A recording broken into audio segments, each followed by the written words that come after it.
귀신이 나온다는 묘자리 이야기. 묘자리를 잘못 썼더니 밤마다 누가 찾아왔다.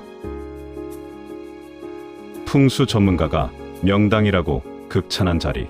그런데 묘를 쓰자마자 온 가족이 똑같은 노인의 꿈을 꾸기 시작합니다. 밤마다 문을 두드리는 정체불명의 발자국 소리.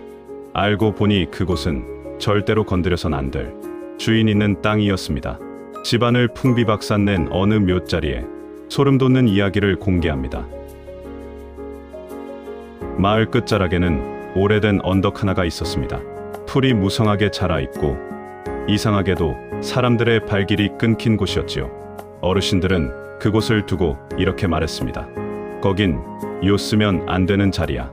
하지만 정확한 이유를 아는 사람은 없었습니다. 그저 오래전부터 내려오던 금기, 그리고 설명할 수 없는 기묘한 분위기만이 남아있었을 뿐입니다. 어느 날 외지에서 온 한 가족이 그 땅을 보게 됩니다. 풍수에 밝다는 사람에게 자문을 구했고 그는 단호하게 말했습니다. 물이 감싸고 산이 받치는 자리, 전형적인 명당입니다. 그 한마디에 가족은 결정을 내립니다. 마을 사람들이 말리기도 전에 그 언덕에 조상의 묘를 쓰게 된 것입니다. 그날 이후 마을 사람들은 그 집을 조금씩 피하기 시작했습니다. 묘를 쓰고 얼마 지나지 않아 이상한 일이 시작됩니다. 가장 먼저 겪은 것은 소리였습니다. 밤이 되면 누군가 집 앞을 서성이는 발자국 소리. 문을 열면 아무도 없었고 다시 돌아와 앉으면 또다시 들려오는 기척. 바람 소리겠지. 처음엔 그렇게 넘겼습니다. 하지만 소리는 점점 또렷해졌습니다.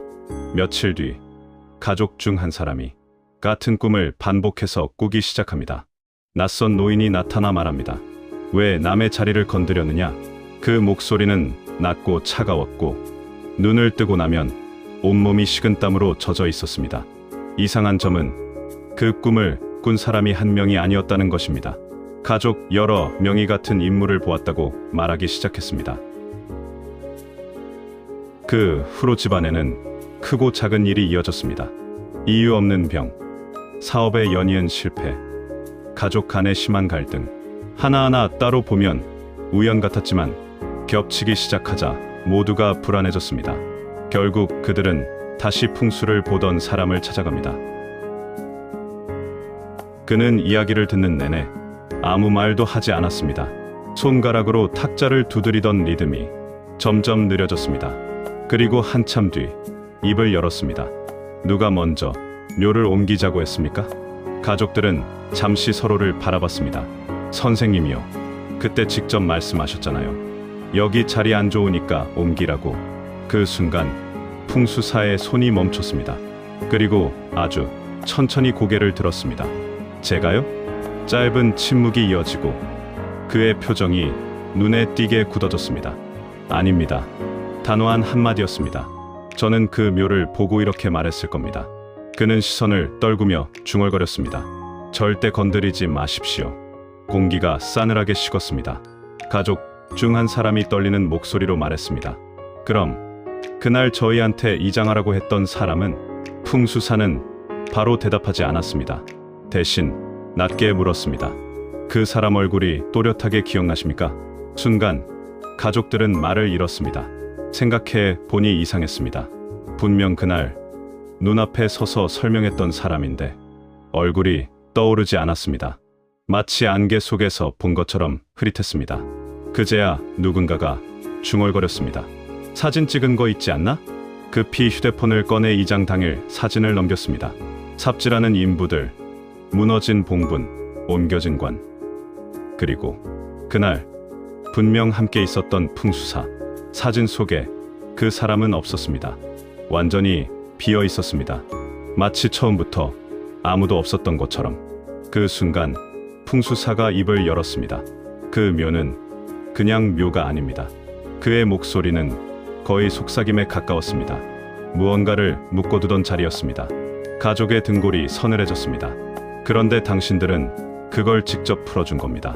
누군가 침을 삼켰습니다. 그럼 지금은? 풍수사는 대답 대신 창밖을 바라봤습니다. 그리고 아주 천천히 말했습니다. 이제 그건 자유입니다. 그때 가족 중 막내가 떨리는 목소리로 말했습니다. 근데요. 모두가 그를 바라봤습니다. 요즘 집에 있는 그 사람. 그는 말을 멈췄다가 겨우 이어갔습니다. 그날 우리한테 이장하라고 했던 사람이랑 숨이 멎을 듯한 정적. 똑같이 생겼어요. 결국 가족은 결정을 내립니다. 묘를 옮기기로 한 것입니다. 파묘를 하던 날 이상한 일이 또 일어났다고 합니다. 땅을 파던 중 갑자기 바람이 멎고 주변이 지나치게 고요해졌습니다. 그리고 누군가 뒤에서 속삭이는 듯한 소리가 들렸습니다. 이제야 가는구나.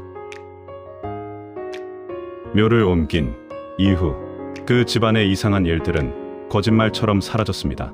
밤의 발자국 소리도, 꿈속의 노인도, 설명할 수 없던 불운도. 마을 사람들은 말합니다. 자리는 사람을 살리기도 망치기도 한다. 지금도 그 언덕은 비어 있습니다. 누구도 다시 묘를 쓰지 않습니다. 이유는 단 하나입니다. 그 자리는 이미 누군가의 것이니까. 여러분 주위에도 혹시 묘자리를 옮기거나 잘못 써서 집안에 이상한 일이 생겼다는 이야기 들어보신 적 있나요? 아니면 내가 겪은 기묘한 풍수 경험담이 있다면 댓글로 공유해 주세요.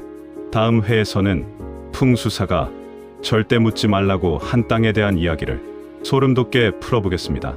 구독과 좋아요는 작가에게 큰 힘이 됩니다.